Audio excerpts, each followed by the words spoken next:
a video about technology. Now, this previous story was about a guy who had a heart attack, went to the hospital, and the hospital, because of some excuse, tried to charge him over $100,000. Now, that sucks out in America. You either have a choice of getting sick and going broke, or getting sick and getting dead. It sounds like getting dead is a lot cheaper. That's something we got to change in this country. The next story is what I've been on YouTube about AI and about job losses to technology rather than to other people. Now, the racists of this nation will like to say that people of other ethnic categories, or whatever you want to call them, are taking their jobs. It's just simply not true. Jobs are being evaporated by technology, and people refuse to retrain themselves to keep up with technology and to keep up with things that change. And basically, this story touches on exactly what I've been trying to tell people. It's humanity that has to continue to make and remake themselves. Now, some people want to do it. Some people say, what's the need? Either way, it's going to be what it's going to be. Me personally, I train myself to beat the machine always. What do you think I go on YouTube and I go against some of the Russian bots for? Those Russian bots are some of the best bots out there. And I try to figure out a way to defeat them. I got a scenario that defeats them every time. I can't tell them. I can't tell you or them that, because then they'll know my secret. Anyways, here we go. Well, some of the brightest minds in the world are fans of books by our next guest, myself included. Israeli historian Yuval Noah Harari explored the past and future of humanity in his books Sapiens and Homo Deus. They became international bestsellers with more than 12 million copies sold worldwide. His books were also praised by a wide range of thought leaders, including former President Barack Obama, Bill Gates, Mark Zuckerberg, and Sir Richard Branson. In his new book, 21 Lessons for the 21st Century, Harari focuses on the present and dissects the most pressing issues facing humanity. Yuval Noah Harari, good morning. Great to have you on. Congratulations on the book. So much of what we're talking about now and in the future is based on technology and AI. And a big question many people have is, will AI help us as a race? Will they help us as a society? Or will AI lead to our downfall? Well, that depends on our question, on what we do with it. Yeah. And technology is not deterministic. You can build very different societies with the same technology, just as you could use trains and electricity and radio to build communist dictatorships or fascist regimes or liberal democracies in the 20th century. Yeah. So also in the 21st century, you can use AI and biotechnology to build paradise or hell. It's up to us. And what about the jobs, though? I mean, one of the stories leading up to this interview was about the need to retrain workers and the feared loss of jobs due to automation. What can we expect in decades to come when it comes to jobs? Well, we can expect two things. I mean, the job market will completely change.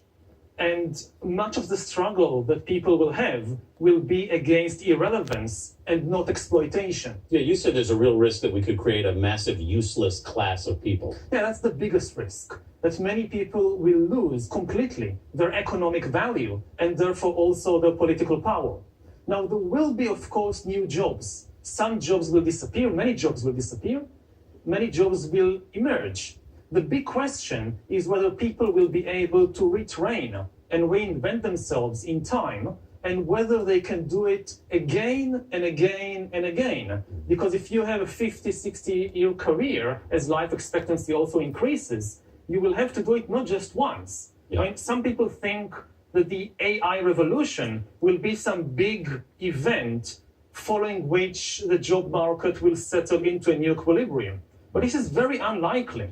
The AI revolution will likely be a cascade of ever bigger disruptions. So you will have to reinvent yourself repeatedly. And here the biggest question, the biggest problem may be psychological. Yes. Whether people have the mental ability to reinvent themselves at age 40 and again at 50 and again at 60. And you say we're not preparing kids for this in school. No, not at all. And most of what kids learn today in school will probably be irrelevant by the time they are 40 or 50. And we don't really know what to teach them because nobody knows how the job market or the world would look like in 2050. It's maybe the first time in history we have no idea whatsoever how the job market would look like in 30 years. Yeah. So the best bet is to focus on emotional intelligence and mental stability and mental resilience. And how do you suggest people do that? I don't know. You meditate. you meditate every day. That's one of the ways you do it. I meditate. I do Vipassana meditation 2 hours a day. I go for a 60 days retreat every 2 year. hours a day. Yeah, and because of that, I know how difficult it is. And it's not easily scalable.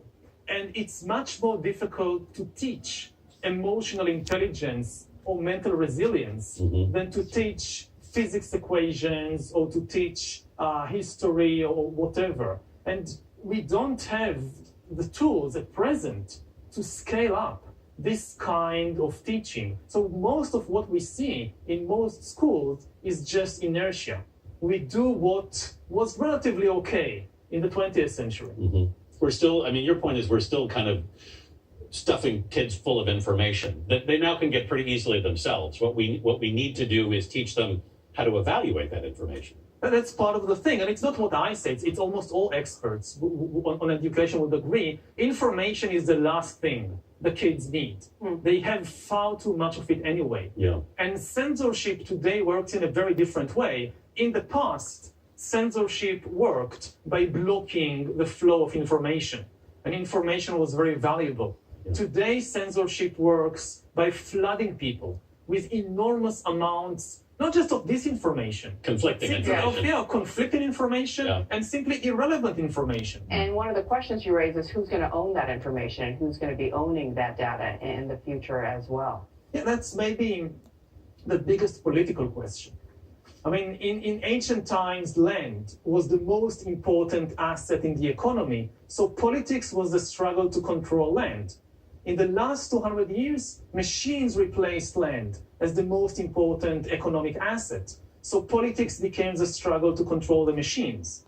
And now data is replacing machines as the most important asset. So politics is really a struggle about who owns and who controls the flows of data in the world. So much to think about. Yuval Noah Harari, thank you so much. Thank you.